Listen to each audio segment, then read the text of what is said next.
గిరిజనులు అనే చాప్టర్ని ఈరోజు చర్చిద్దాం.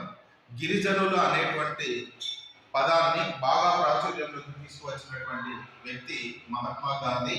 భారతదేశంలో మొత్తాన్ని అన్ని రాష్ట్రాలలో కలిపి 705 గిరిజన తెగలను గుర్తించారు. గిరిజనులు అనేటువంటి వారు గిరిపుత్రులు, కొండ ప్రాంతాలు, భౌగోళికంగా కొండ ప్రాంతాల్లో పట్ల అటవీ ఉత్పత్తుల మీద పొడు వ్యవసాయం చేసుకుంటూ ఒంటరి జీవితాన్ని, సమాజానికి దూరంగా ఉండేటువంటి ప్రత్యేకమైనటువంటి ఒక సముదాయము కలిగినటువంటి జాతే గిరిజనులు అనే పేరుతో పిలుస్తాం. సో ఇక్కడ గిరిజనులను సర్ బయాస్ అనేటువంటి సోషియాలజిస్ట్ ద హిల్ ట్రైబ్స్ అనేటువంటి పేరుతో పేర్కొన్నాడు. అదేవిధంగా అట్టన్ అనేటువంటి సోషియాలజిస్ట్ ప్రైమేటివ్ ట్రైబ్స్ అనేటువంటి పేరుతో పేర్కొన్నాడు. సో మన దగ్గర అనేక రకాలైనటువంటి గిరిజన తెగలు కలరు.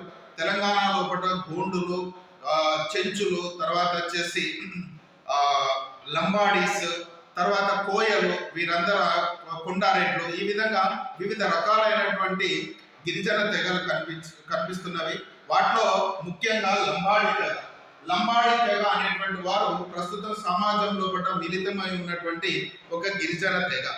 వీరిని బంజారాలు, సుగాలీలు అనేటువంటి పేరుతో పిలుస్తూ ఉంటారు. లంబాడీలు అనేటువంటి వారు ఒకప్పుడు ఉప్పును అమ్ముకొని బ్రతికేది కనుక లవణాన్ని అమ్ముకొని బతికేటువంటి వారు లంబాడీలు.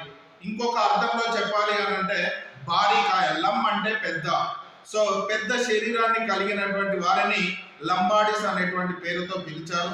సో ఈ లంబాడీలో ఎక్కువగా ముఖ్యంగా చూస్తే ప్రకృతి దేవతలను ఎక్కువగా ఆరాధిస్తారు. బహుదేవత ఆరాధన ఉంటుంది. వీరి యొక్క గురువు సేవలాగా చెప్తారు. వీరి గురువు ప్రత్యేకమైనటువంటి వ్యక్తి. వీరి లోపల సేవలాలు. తర్వాత వీరు నీరు, నిప్పు లాంటివి కలుషితం కాకుండా ఉండడం కోసం కొన్ని రకాలైనటువంటి తీపి వంటకాలను చేసి ప్రకృతికి అర్పిస్తుంటారు. అలాంటి పండుగను వేగాలు అనేటువంటి పేరుతోనే పేర్కొంటారు. అదేవిధంగా వీరి యొక్క పండుగలన్నీ కూడా ఆదివారానికి లోపుగా జరుపుకుంటారు. సో జరిగేటువంటి ఋతువును అనుసరించి, సీజన్లను అనుసరించి జరుగుతాయి. ఉదాహరణకు ఈత పండ్లు కాసే సమయంలో జరిపేటువంటి పండుగను ఖజూరీ సాలన్ అంటారు. జామ పండ్లు ఉత్పత్తి అయ్యేటువంటి ప్రకృతి ఇచ్చేటువంటి సమయంలో జరుపుకునేటువంటి పండుగను తిజూర్ సాల్ అంటారు. అదేవిధంగా నారు వేసి మనకు పంటలలో నాట్లు వేసే సమయంలో, గోధుమ నారు వేసేటువంటి సమయంలో చేసుకునేటువంటి పండుగను తీజ్ పండుగ అని అంటారు.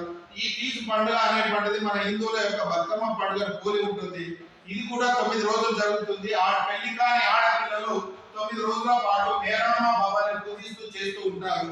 ఇందులో 7వ రోజు ప్రత్యేకంగా చుర్మో అంటే రొట్టెలు, బెల్లం కలిపినటువంటి ముద్దతో చేసినటువంటి ఒక ప్రత్యేకమైనటువంటి నైవేద్యాన్ని మేరమ్మ బాబానికి అర్పిస్తుంటారు. దానినే డమోగి అంటారు. ఈ పండుగలో ఇంకొకటి మేకను బలించేటువంటి సాంప్రదాయం కూడా ఉంటుంది. ఆ సాంప్రదాయాన్ని అగాడో అంటారు ఆ కార్యక్రమాన్ని. ఇకపోతే వీరికి ఉన్నటువంటి ప్రత్యేకమైనటువంటిది మగపిల్లలు పుట్టాలనేటువంటిది ఎక్కువగా ఇష్టంగా ఉంటారు. మగపిల్లలు పుట్టాలనేటువంటి ఉద్దేశంతో వీరు ఎక్కువగా జన్మాతను పూజిస్తూ ఉంటారు. సో వీరి యొక్క సాంప్రదాయాలు కనుక చూస్తే సమాజానికి, ఇప్పుడు సమాజంలో వీరు అన్ని రకాలుగా అభివృద్ధి చెందినటువంటి గిరిజన తెగగా చెప్పవచ్చు. Thank you.